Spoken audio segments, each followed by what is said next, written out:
দেখছেন রূপান্তর টেলিভিশন। আসসালামু আলাইকুম, আমি আছেন সজীব, যাত্রাবাড়ি থানা ছাত্র অধিকার পরিষদের থেকে। আমি আমার ছোটো ভাই গ্রাম থেকে কালকে আসে ঢাকা আসার পরে সে যাত্রাবাড়ি নামার পরে সে অনেক রাত হয়ে গেছে, তো সে সাভারে যাবে, সেই জন্য দেশের পরিস্থিতি খারাপ, সেই জন্য সে সাভারে যায় নাই। সে মনে করলো যে আমি আশেপাশে একটা হোটেলে থাকবো, তাহলে দেখছে সে মনে করেন যে আপনার এই হোটেল নেওয়ার জন্য রাস্তার উপর যাওয়ার পরে পপুলার হোটেল বর্তমানে প্রজাপতি নামে সেই হোটেলের এক দালাল চক্র আসে, তাকে নিয়ে যায় রুম দিবে বলে, তাকে রুম দেওয়ার বলে নিয়ে যায়। তাকে মনে করে যে তার কাছ থেকে এই সাদা দাবি করে যে তুই আসছস, তোর কাছে যা আছে তুই বাইর কর। তার কাছে যা ক্যাশ ছিল সেইগুলো নেওয়ার পরে তাকে মনে করে বিকাশে ফোন দিয়ে টাকা আনার জন্য তার ফ্যামিলিকে কাছে চাই, এবং মনে করেন যে তারপরে আমাকে ফোন দেয়। আমাকে ফোন দেওয়ার পর আমি তাৎক্ষণিকভাবে আসি, সকালে আইসে তাকে মনে করে যে সকালে তাকে তার ফোন টোন রাইকা তাকে একটা ফোন দিয়ে তাদের দালাল চক্রের একটা নাম্বার দিয়ে ফোন দিয়ে তাকে যাত্রাবাড়ি থানার সাথে সামনে আনার জন্য আসে তাই সে একটা মনে করেন যে জিটি করতেছে। যে পরে আমরা তাদেরকে মনে করে যে এই দালাল চক্র তারা মনে করে বলতেছে যে তোর আশেপাশে যারা আছে তাদেরকে বলা আসতে, তা আমাদেরকে বললো যে তোমার বাইকে নিয়ে যেতে হলে টাকা নিয়ে আসতে হবে। তা আমরা বললাম যে আপনার কত টাকা দিতে হবে। সে বললো যে তোমার বাইকে নিয়ে গেলে 1 লাখ টাকা লাগবে। আমরা বললাম আমাদের কাছে তো এত টাকা নাই, তা আমরা যা পারি নিয়ে আসবো। তাহলে আমরা মনে করি যা পারি নিয়ে গেছি। যাওয়ার পরে হোটেলের যে মালিক তারপর দালাল চক্র তারা বলে যে ভাই তাহলে আপনারা উপরে আসেন। আমরা উপরে যাওয়ার পরে সে আমাদেরকে মনে করে যে টাকাগুলো নিয়ে আসে, তাদের যে সিন্ডিকেট আছে তারা বলে না তোরা তো মনে করেন যে অন্য উদ্দেশ্যে আসছস। তারা আমাকে উল্টা আর ক্লাইম দিয়ে আমাদের উপরে মনে করে যে বেদুর মায়ের দূর করে। পরে আমাদেরকে আমরা যখন নিচে আসি তাদের সন্ত্রাসী তাদের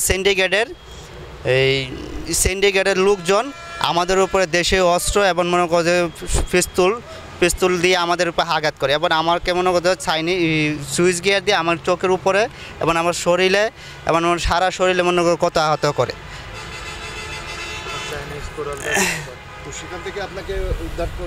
পরবর্তী আমাদের সহযোদ্ধা আছে, শাহিন ভাই আছে, শিয়াম আছে, আসিফ ভাই, নোবেল ভাই, তারা আমাকে নিয়ে মুগদা মেডিকেলে যায়।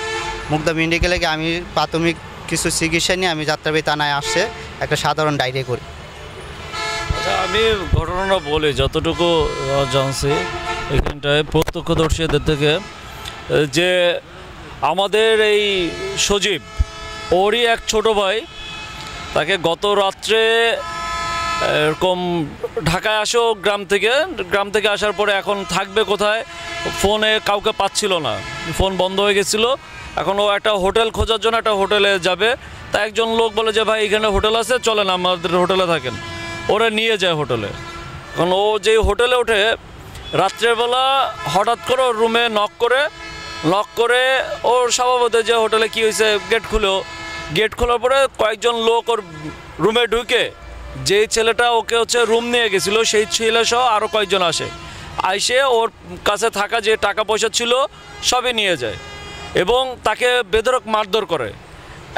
এই মারধরের পরে ও আর কি বিষয়টা বুঝতে পারে না কী হলো কী বিষয়, ওই কারণে ফোন দেওয়ার চেষ্টা করলো, ওর ফোনটা ছিনিয়ে নিয়ে যায়, নিয়ে ওরা চলে যায়।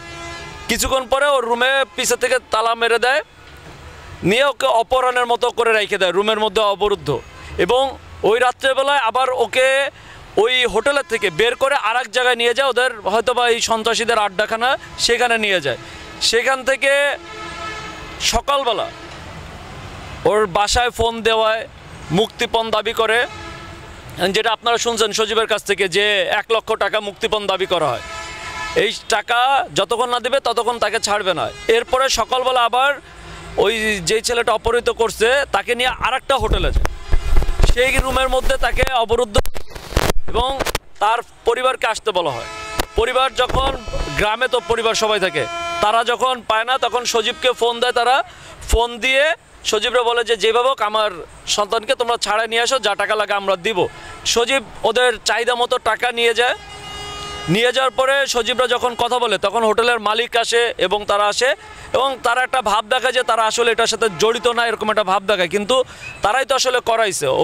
একটা হোটেলের মধ্যে কাউকে অবরুদ্ধ করে রাখা, কাউকে অপহরণ করে রাখা, এটা অবশ্যই হোটেল কর্তৃপক্ষ সবাই এটার সাথে জড়িত। সেই জায়গা থেকে আমাদের দেখলাম যে যখন ওরা ছাড়াই নিয়ে আসতেছে, টাকা দিছে, টাকা দিয়ে ছাড়াই নিয়ে আসতে গেছে, নিচে নামার পরে এরা যাতে কোনো ধরনের হোটেলের নামে কোনো কমপ্লেন না করে বা কোনো কিছু, এই কারণে এদেরকে আবার সন্ত্রাসী দিয়ে হুমকি দামকি দেওয়ায়, অস্ত্র দিয়ে, এর মাথায় আপনারা প্রত্যক্ষদর্শীরা বলতেছে যে তার মাথায় অস্ত্র দিয়ে, এবং ও তো স্বীকারোক্তি দিল যে অস্ত্র দিয়ে ওর মাথায় আপনার রিভলভার দিয়ে বাড়ি মারা হয়েছে, রামদা, তারপর চাইনিজ ওই যে আপনার কি বলে সুইচ গিয়ার, তারপর আরও যে বিভিন্ন অস্ত্র দিয়ে ওর পিঠে এগুলোতে অনেকগুলো ক্ষত দেখলাম, ডিপ ক্ষত রয়েছে, ঠিক আছে? এগুলোতে আঘাত করা হয়েছে হত্যার উদ্দেশ্যে, বোঝা গেছে যে যাতে এরা ভয়ে আর কখনো কোনো কিছু না বলে কাউকে। এই ধরনের বর্তমান এই ছেলেরাই কিন্তু এই 24-এর আন্দোলনে অংশগ্রহণ করে, এই যাত্রাবাড়িতে আন্দোলন করে একটা স্বৈরাচারকে পতন ঘটাইছে। তাদের সাথেই আজকে যদি এই সন্ত্রাসীরা আর এক সন্ত্রাসী কায়েম করার উদ্দেশ্যে এরা যেই অপকর্মগুলো করতেছে, এদের উপরে হামলা করতেছে, এটা নিয়ে আমরা শঙ্কিত। সেই জায়গা থেকে আমরা বারবার বলছি যে এইসব যারা মাদক ব্যবসায়ী, যারা অপকর্ম করে এবং যারা অস্ত্রের ব্যবসা করে, তারা একটা সিন্ডিকেট করে এই ধরনের সাধারণ মানুষকে জিম্মি করে তারা রোজার মাসের মধ্যেও আপনারা দেখতেছেন চাঁদা দাবি করতেছে, অপহরণ করতেছে। আমরা আইনের কাছে আসছি, যাত্রাবাড়ি থানা আজকে এসে সুন্দর একটা ডায়েরি করে গেছি, মামলা করার প্রক্রিয়াধীন রাখছি, যে তাদেরকে বলছি তদন্ত করে মামলা করার জন্য এবং এটা যথাযথ আইনি ব্যবস্থা গ্রহণ করতে। কারণ এই ধরনের বাংলাদেশ দেখার জন্য আসলে আমরা এই আন্দোলন সংগ্রাম করি নাই, আমরা আন্দোলন সংগ্রাম করছি একটি কল্যাণময় রাষ্ট্র গঠনের জন্য।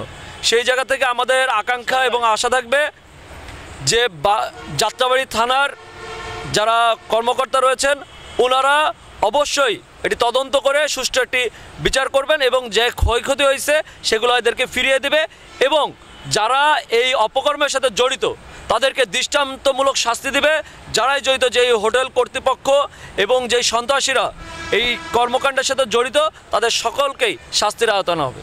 আপনি যদি আমাদের এই ভিডিওটি ফেসবুক থেকে দেখে থাকেন তাহলে অবশ্যই লাইক, কমেন্ট ও শেয়ার করতে ভুলবেন না। আর যদি ইউটিউব থেকে দেখে থাকেন তাহলে অবশ্যই সাবস্ক্রাইব করে বেল বাটনটি বাজিয়ে দিন। এরকম আরও নিত্য নতুন নিউজ পেতে আমাদের সাথে থাকুন।